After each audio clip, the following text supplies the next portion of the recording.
Hello there friends, apologies for being absent during the final days of Blast and the first day of Katowice. I'm a little under the weather, not feeling well, as you can tell by my voice. Plus, overall things there went more or less as expected. Today we will talk about the most prestigious tournament of the year, except majors, with a lot of news, rumors, discussions and interviews. Without further ado, let's get straight to it. As always, we shall start with the reshuffles. First, Fierce team fell apart. Smooya is looking for a new home, and the team captain even considered selling their league slots. However, everything went according to a different scenario. Fear announced the new lineup, including Gaspidarov, Aunkari, Kodak and Sdame. Basically, that's Navi's academy team back together. Let's see how it goes. Good luck to the guys. The second piece of news shocked the entire gaming world. The American player from Boss, Scenic, passed away. He was only 23 years old. He played for well-known American teams like Party Astronauts and Gaming Gladiators. In the current team, they managed to reach ESL Pro Leagues and the American RMR. Just a few days ago he played with Liquid and now he is no longer with us. The exact reason hasn't been officially stated, but there are rumors in the community that he took his own life. That's shocking, guys. Friends, take care of yourselves and don't hesitate to share your problems if something's troubling you. That's not weakness. Seeking for help is okay. Overall, many pro players on Twitter immediately offered their help to their colleagues. And Boss, though, quickly made a replacement. They brought in Own Alone, who will try to keep the team at the highest they reached. ESL Pro League and the American RMR are significant achievements for this not-so-famous stack.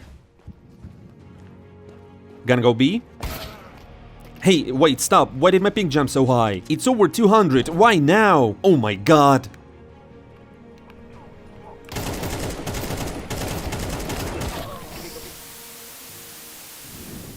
Finally, a worthy solution. So lots of you have been asking me how I lower my ping and lose all the lags and network stutters. Gear Up Booster is a ping reducer and it works. A lot of pros are using it too, such as Asian Jeff, Miro, Tickle, Zan and others. So it's totally not bannable. Bros, this is a complete game changer. How low could you go? The lowest ping I had with Gear Up was 27 and that's amazing considering my internet connection. Can you go lower than me though? Leave your ping number in the comments below to challenge me. From now on, Gear Up is my MMR saver and I'll be using it for sure. Now, what about Cloud9? They definitely need a new sniper, and as soon as possible. If previously the community often talked about it and we discussed it in the comments, now it has reached analysts and pro players. For example, Pimp says that it's no longer a request, it's a fact. Cloud9 needs a sniper. Otherwise, tournaments like Blast will continue with just one victory among many matches. Surprisingly, even Navi's Alexi spoke out. I think Cloud9 has problems with the op role. I believe they lack a stable sniper because their players on this role change depending on the map, or maybe based on feelings before the game, I'm not sure. Perhaps Cloud9's playstyle will work. I think the tournaments at the beginning of the year will show whether C9 will continue with this lineup or make substitutions. But I still think that playing against them, you can't assume that just because they played poorly at Blast, it will be a very easy victory or something like that. I believe that every time you play against Cloud9 or their core, the match will never be an easy walk. Yeah, I mean, Alexi has a point, and everyone is already asking for a sniper in Cloud9, but unfortunately we won't see one in the next couple of months. That's a fact, I think. You see, there's this roster lock, Katowice, RMR, Major, and only then? So basically, if they don't make it through, that's a different story. Now let's move on to the news from women's esports. The best women's team that simply doesn't have any competition on the pro scene is left without an org. Apparently there is no money in women's esports at all. As much as ESL tries, it's not enough. So yeah, the girls are not with Enigma Galaxy anymore. Yeah, and I've been saying it for a long time that they should have invited them to tournaments with guys more often. At least it would be entertaining. I don't know. Videos of how Simple plays with the NIP's women's lineup gets millions of views. Guys, what do you think? Share your thoughts in the comments below how we can save women's esports. Anyways, more interesting news. Zane gave an interview regarding possible transfers to Falcons. Falcons offered to pay over 2.5 million euros for a player who currently doesn't have that value. I can only name one player that could be worth that much, and that's Zaivu. We had a player who from the very beginning was asking for an excessively high salary. Obviously we declined. I'm not gonna mention any names, it only concerns him and Falcons. But this is in the context context of the organization not intending to waste money. Considering that there were a lot of rumors about Nico and Twists, it seems that they were asking for such a sum for Kovac. Remember, Zyvu's agent valued him at 5 million euros and Zonic has 2.5 million. Friends, what would you estimate Matthew's real worth? Write in the comments below. And by the way, regarding Zyvu, it turns out that Donk is being right behind his back. The other day Donk won the first season of Face It in CS2, and his stats for the last 3 months even surpass Zyvu's. Of course, they played against different opponents, but in any case, it's worth noting. If things continue in this direction, Donk could seriously challenge the race for the top. Probably not this year, but next year is quite possible. Also, some unexpected rumors came from Smuya. He said that Cloud9 is planning to sign both Monesy and Bit. Guys, have you heard what's happening, by the way, to Cloud9? Have you guys heard the rumor? The rumor is that they may be replacing 2 players, and they take Monesy and Bit. Heard it was something a bit. No, if anyone goes to that team, it'll be Monesy. But I don't think it's like, you know, soon. I don't know how long Ilya has left on his contract issues. Bit and Monesy at Cloud9 sounds like something unbelievable. How much more money does the management need to spend to assemble a team that can win tournaments actually? Their budget seems to be even bigger than those of Falcons. But here's what Boomich had to say about it. You add Monesy if you could. Oh, Ilya is a good friend for us, so... Oh? Would you add him to the team? Do you want him on the team? I don't know. And you know what's funniest? Hobbit shared how they decide who will play with the AWP. How do you decide? How does Cloud9 decide, okay, we do this, I'm going to AWP, or is it just random? It depends of... I don't know. Boom is just asking, do you want to AWP? Yeah, let's go. Okay, do it. This sounds like my Face It games. Do you want to AWP now? Do you like that? Are we deciding this way? I mean, of course, it's a part of the game. We're like always on the Face It. Yeah. There are no more news or rumors on this matter, only Monesy himself continuing to fuel the interest. Летим с Катовицы вместе с Хантером. Здорово, чушпаны!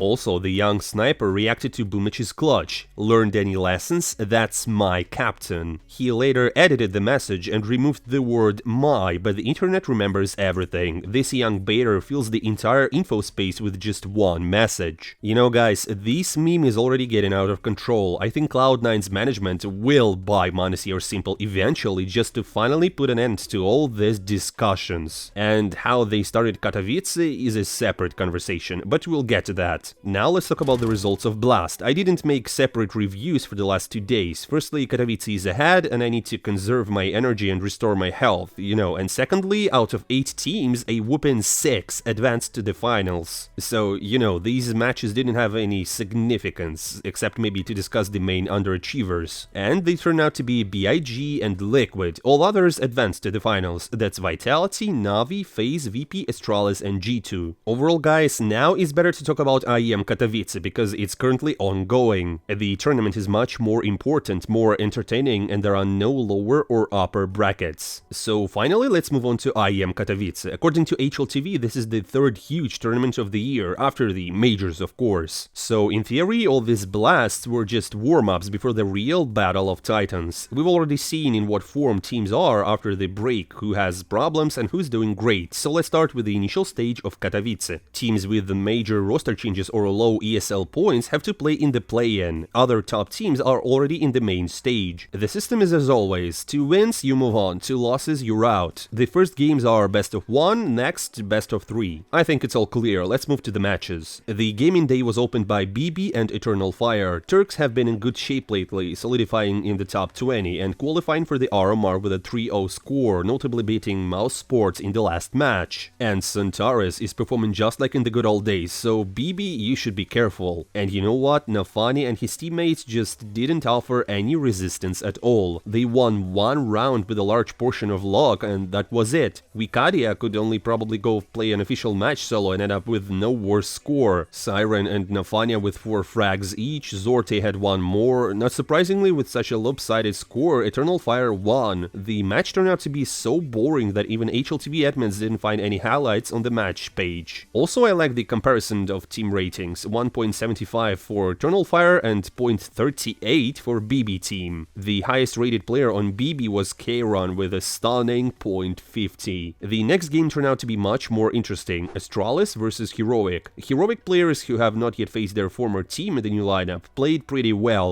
While Astralis is trying to find itself with the updated roster, Heroic in the rebuild form looks much better already. Initially, Yabi and Stavn just closed their former org, but the happiness didn't last long. Fortunately for Heroic, their captain woke up after a disastrous first half with just one frag. It was probably one of the best individual comebacks in a long time, as he managed to add 15 frags on the CT side. The first 8 rounds as attackers were extremely unsuccessful. It was like playing Russian roulette instead of competitive game. They won only 1 round and lost 7. It all came down to the fact that Astralis had to catch up with their counterparts with a score of 12-8, and in the end they couldn't even force the game into overtimes. That's how Heroic took revenge for the collapse of the team, and even laughed about it on Twitter once again. Moving on, Cloud9 versus Rebels. This is an unknown team ranked 120 on HLTV. I don't even know any players from there. You can only dream about having such an opponent. Cloud9 should be able to handle this even without a sniper, maybe even with just 4 players. Let Boombl4 take a break, for example, because, you know, he played 150 hours of CS in the past 2 weeks, which is more than 10 hours a day. Please, King, slow down. Anyways, everything started as expected. Cloud9 easily gained rounds as attackers until such thing occurred. Every Polish player, according to the pro player's principles of cool plays, never fakes defusing the bomb, and he was left alone against 2 without a kit. I don't really understand how he managed to win it. It's as if he started the game on Faceit from the first levels, not against one of the best teams in the world. I would also like to know that in clutch situations, Rebels felt much better than their opponents. Besides this ninja defuse, Casey managed to win a crucial pistol round against 2 CTs. And you know what? Cloud9 has a lot of problems with execution in general. They had 13 opening frags, but lost 2 more clutches. But guys, you know, as they say, practice makes perfect. However, even though Rebels really played the game of their lives, it doesn't give any excuses to Cloud9. We shouldn't even discuss such matches in general, and here we have a sensation. A showcase round was at 9-9. The Poles started in a minority with just 1 device and managed to turn such a dire situation into a victorious one. This way, the Heroic's not-so-familiar sniper played his role, plus timings, poor coordination and all that. The entire game, which ended with a score of 10-13 in favor of Rebels, went something like this. Awful, just awful. Anyways, let's move to the next matches. For example, Spirit finally played in full lineup and demolished Apex 13-0. It was much more interesting to watch not the game, but how Donk played and behaved. In short, it was not a game but a beating. The guys from Apex surely were not thrilled with such an outcome. They will definitely have something to think about and work on, and there was no round where a fight for it was visible among these 13 attempts. As I mentioned, it was most interesting to watch Donk. He was simply magnificent in the game, headshot after headshot. And the entire Spirit lineup played extremely well statistically. The worst performer in their team had a 1.17 HLTV rating, and the best had 224. We rarely see such numbers. Donk even managed to bully opponents during breaks between rounds. Apex tried to come up with something, rushed but in vain. Predictable 13-0. The next matches went in the usual format, and nothing too interesting happened. BIG, after being eliminated from the major qualifiers, started gaining form. They destroyed Glaive's new team in the second half. The legendary captain could only bring 6 winning rounds to his team. As for Gamer Legion, after the sensation against FaZe at Blast, they cooled down a bit. They faced the Americans from M0NESY, and Snacks, the old-timer, almost stumbled. They closed the first half on Nuke with a score of 10-2. It seemed like a couple more rounds and here we go, a victory, but they almost gave a full comeback. For the second half, M0NESY bounced back from a hopeless score to 11-10 and could continue winning rounds, but on the 22nd round, they were literally milliseconds away from the clutch. With difficulty, but Gamer Legion secured the victory. Next, Virtus.pro faced Rusty. The Bears did not disappoint and beat their opponents 13-4. The game was so boring that even VP got tired of it. Here's what Norbert says. In the attack, opponents played really slowly. They tried to do what we usually do, play slowly until the 20th second and then go to point A or point B. Incredibly boring to wait until the 20th second while opponents decide where they will go and then either throw their nades or save. Yes, this is our style, but now we played in defense defense against such tactics. I just kept focus until the 20th second, until our players on B say it's time to save. Norbert, so now you know why teams don't really like to play against you. And to finish, there's another sensation in best-of-1 matches. Furia failed to beat the Mongols. Although it's probably not a sensation anymore, the Brazilian Dream Team is not showing anything, and so far these expensive transfers has not justified themselves. But the Mongols, as always, gladly snatch one map. Remember how much trouble they caused even to the best teams in the world. However, when it comes to best of 3, their map pool is not enough. Finally, 2 matches remained in the best of 3 format to advance to the main stage. Eternal Fire easily defeated Rebels, 13-4, 13-9. And as I mentioned, the Turks should have closed the second map even clearer. Thus, Eternal Fire became the first team to advance to the main stage. The second match, Heroic against BIG, the score on the maps was quite close, 2-1. But if you look at each map separately, it was very predictable, to be honest. BIG's attack on Nuke didn't impress Heroic much. A full-fledged fight for the map ended with a score of 8-8, then no more lost gun rounds for Heroic. Then they hopelessly lost Vertigo, and on Anubis, the swings began. As we all know, Anubis is the only map where the attacking side is considered stronger, but neither team had any luck. Heroic were trailing 0-6 in the rounds, then switching sides, and BIG could only take 1 round as attackers. A couple of clutches per match and no more bright highlights. Even with Quito, the Danish org managed to qualify for a prestigious tournament. Now let's move to the second day, starting with the youngest player of the tournament, Donk and Spirit respectively. They faced the Mongols. And who would doubt that it would be an easy walk for Spirit? The first map started right away with the cries and shouts from the young talent. They obviously wanted it to be another 13-0 as well, but the Mongols managed to take a couple of rounds. Soon we would witness a new curse awaiting teams playing against Spirit. Yesterday J-Cam managed to play with just 1 kill, and today the same fate befell on M0NESY. Mongolia's main talent ended up with just 7-4-50, clearly not the result you expect from such a player. Donk in turn has already surpassed Zaivu in rating and will compete with the Frenchman for the title of the best player of the year, obviously. They closed the opponent's pick 13-2 and we moved to Ancient. This time they had to sweat on their own map. The Mongols were close several times to taking the initiative. Sensu even almost took a 1v4. However, the Dragons played it out to a score of 10-4 in their favor, and I was ready to stop watching. But their opponents started to come back. Slowly but surely the Mongols gained rounds, and if not for Shiro's clutch, they would not have reached the overtimes. There, the game was also quite close, but the Mongols lacked the strength to take it to the third map. In the end, Spirit advanced to the main stage of Katowice.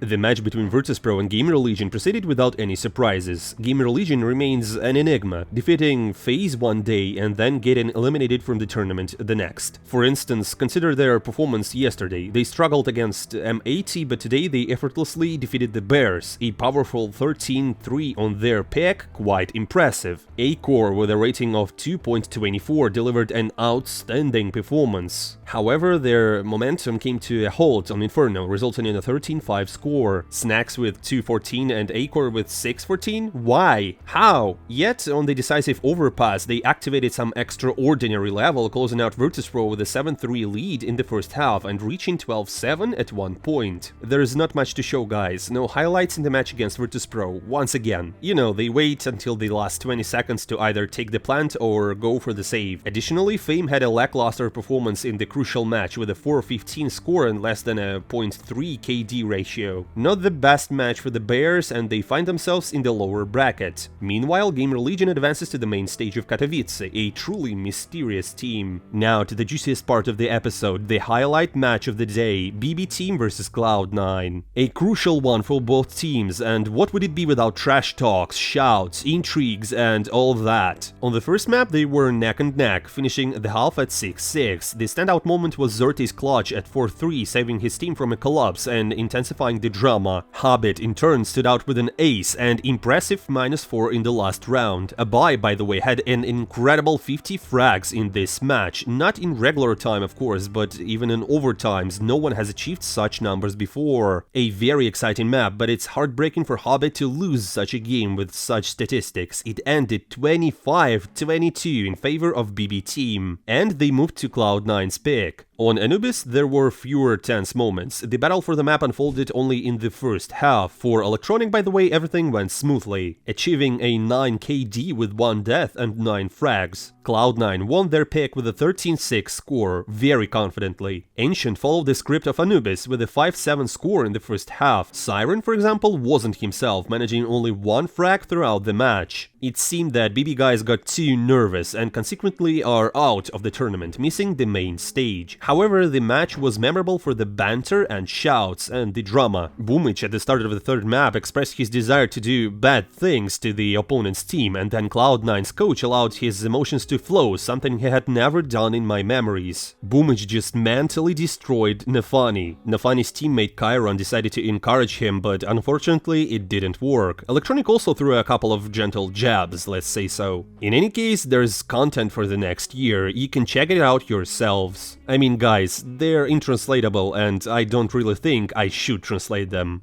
Next, M0NESY versus Rooster. The Australians couldn't replicate the same performance as on the first day and got eliminated with scores of 13-7 and 13-3. Another match similar to Cloud9 vs BB team was Ants against Astralis, where Glaive tried his best to win against his former team. I was really hoping for a show similar to what we've seen before, but it didn't happen, unfortunately. The first map went to Ants, and Glaive was probably quite shocked by what his team was doing against players like Device, Stavn and Yabi. And on the second map, the Finnish org was winning as well. Astralis could have responded, even taken the second pistol round, but they couldn't hold on to it. Well, what can you do when Glaive goes 24-5 with a rating of 2.25? Undoubtedly, it's the best performance in his career and most importantly against his former team. Astralis gets eliminated from the tournament and Ants have another match ahead to make it to the main stage. Once again, I highlight this, Astralis are out of IEM Katowice. And the day concludes with Furia against Apex. They even played 3 maps, but there were almost no interesting moments. Thorin again ruthlessly teases the Brazilians on Twitter after their failure at the IEM play-in stage. He suggests that maybe they need to spend $1 million on players to start showing some results. So guys, basically that's it. Thank you for watching. I will continue covering IEM Katowice for you. Don't forget to hit that like button, follow my channel and leave comments below. I'm not saying goodbye for a long time. See you soon.